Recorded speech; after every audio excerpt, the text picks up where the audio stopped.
রবীন্দ্র এর সন্ধি বিচ্ছেদ কি হবে? রবি যোগ দ্র, রবি যোগ ইন্দ্র, রবি যোগ ইন্দ্র নাকি রব যোগ ইন্দ্র? তো শিক্ষার্থী বন্ধু এটা নিয়ম হলো রস্বইকার প্লাস যদি রস্বইকার হয় তাহলে উভয় মিলে দীর্ঘইকার হয়। যেমন দেখো যতীন্দ্র, যতীন্দ্র, তাহলে এটা হচ্ছে সন্ধি বিচ্ছেদ হবে জ্যোতি যোগ ইন্দ্র, জ্যোতি যোগ ইন্দ্র, যতীন্দ্র। বারীন্দ্র, বারীন্দ্র, বাড়ি রস্বইকার দিব, এই যে রস্বইকার প্লাস রস্বইকার মিলে দীর্ঘইকার হয়, তাহলে বাড়ি যোগ ইন্দ্র, বারীন্দ্র। এই রস্বইকার আর এই রস্বইকার উভয় মিলে আমার দীর্ঘইকার হয়েছে। দেখো গিরীন্দ্র,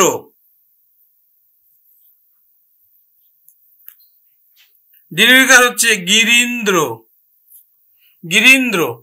তাহলে আমার সন্ধি বিচ্ছেদ হবে গিরি রস্বইকার দিয়ে দিলাম, গিরি যোগ ইন্দ্র, গিরীন্দ্র। তাহলে শিক্ষার্থী বন্ধু রবীন্দ্র কি হবে? এটা হবে নাকি এটা হবে নাকি এটা হবে নাকি এটা হবে? তাহলে আমার হচ্ছে পূর্ব পদে হচ্ছে রস্বই আর পর পদে হলো রস্বই, উভয় মিলে আমার কি হবে? দীর্ঘইকার হবে, রবীন্দ্র। তার মানে খ নম্বর উত্তর সঠিক। জৈনিকের সন্ধি বিচ্ছেদ কোনটি হবে? জন যোগ ঐক, জন যোগ এক, জনে যোগ এক নাকি জন যোগ অক? তো শিক্ষার্থী বন্ধু এটা নিয়ম হলো যে অকার, অকার কিংবা আকারের পর যদি একার কিংবা ঐকার থাকে তাহলে উভয় মিলে কিন্তু ঐকার হয়। যেমন দেখো হিতৈষী,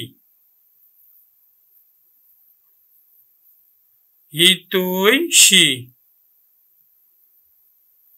তাহলে এটার সন্ধি হচ্ছে হিত, আমরা ত নিয়ে চলে অ নিয়ে চলে আসলাম, তাহলে তয়ের নিচে একটা অধ্বনি আছে, তাহলে হিত যোগ এবার একার কিংবা এস, একার কিংবা ঐকার, ঐশী হয় না এসি হয়, হিত যোগ এসি, হিতৈষী। তাহলে আমরা এই অ এর পরে হচ্ছে কি পালাম? এ পালাম, তার ঐকার মিলল। তারপর দেখো মতৈক, মতৈক, তাহলে আমরা কি দেব? মত, মতা হয় না, মত হয়, মতা হয় না, মত যোগ ঐক, মতৈক। রাজৈশ্বর্য,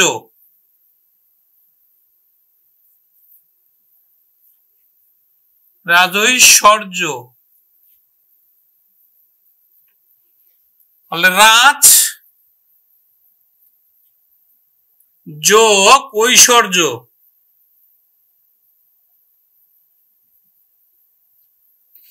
রাজ যোগ ঐশ্বর্য। তাহলে নিয়মটা কি? জৈনিকের উত্তর হলো জন যোগ এক, জৈনিক। তাহলে রাজ ঐশ্বর্য হলে অতুল ঐশ্বর্য কি হবে? শিক্ষার্থী বন্ধু তোমরা কমেন্টসে জানাবে যে অতুল ঐশ্বর্য এটির সন্ধি বিচ্ছেদ কি হবে? আমাকে কমেন্টসে জানাবে। এই নবান্ন শব্দটি কোন প্রক্রিয়ায় গঠিত? সমাস, সন্ধি, প্রত্যয় নাকি উপসর্গ? তো শিক্ষার্থী বন্ধু দেখো হস্তান্তর, হস্তান্তর আমরা যদি সন্ধি করি তাহলে হস্ত যোগ অন্তর, তাহলে পূর্ব ধ্বনি হচ্ছে অ আর পরের ধ্বনি হচ্ছে অ, এই দুটা মিলে হয় আ, এখানে সেই আটা হয়েছে। হস্ত যোগ অন্তর, হস্তান্তর। আর এই হস্তান্তরে যদি আমরা সমাস করি তাহলে ব্যাস বাক্য আমরা পাই, এই অন্তরের পরিবর্তে আমরা অন্য দিয়ে দেব, অন্য হস্ত হস্তান্তর, নিত্য সমাস, নিত্য সমাস। তাহলে লোকান্তর কি হবে? লোকান্তর, লোক যোগ অন্তর,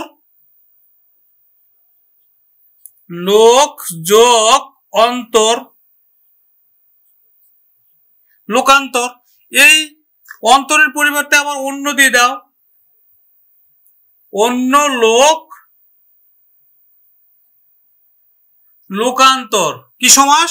নিত্য সমাস। তারপর দেখো পক্ষান্তর, পক্ষান্তর সন্ধি করলে কি হবে? পক্ষ যোগ অন্তর, পক্ষ যোগ অন্তর, পক্ষান্তর। এই অন্তরের পরিবর্তে আবার আমরা ব্যাস বাক্য করব অন্য পক্ষ,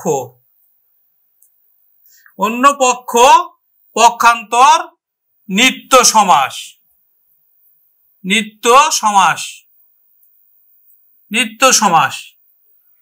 এভাবে মতান্তর, ধর্মান্তর, গৃহান্তর, যুগান্তর আবার সন্ধি হবে এবং সমাসও হবে। তাহলে এইখানে নবান্ন শব্দটি কোন প্রক্রিয়ায় গঠিত হয়েছে? নবান্ন, নবান্ন। তাহলে আমরা সন্ধি করলে পাই নব যোগ অন্ন, নবান্ন, নব যোগ অন্ন, নবান্ন। তাহলে একটা সন্ধি পেলাম। এখন এই নবান্নকে যদি আমরা ব্যাস বাক্য করি তাহলে আমরা পাই নব যে অন্ন, তখন হয়ে যায় কিন্তু কি সমাস? সাধারণ কর্মধারয় সমাস। এই যে নব হচ্ছে বিশেষণ আর অন্ন হচ্ছে বিশেষ্য, সাধারণ কর্মধারয় সমাস, সাধারণ কর্মধারয়, সাধারণ কর্মধারয় সমাস। তাহলে শিক্ষার্থী বন্ধু, তোমরা তোমাদের প্রশ্ন হচ্ছে যুগান্তর, যুগান্তরের সন্ধি বিচ্ছেদ কি হবে এবং এটার ব্যাস বাক্য সহ সমাস নির্ণয় করবে। যুগান্তর সন্ধি করবে এবং ব্যাস বাক্য সহ কোন সমাস আমাকে কমেন্টস এর মাধ্যমে জানাবে।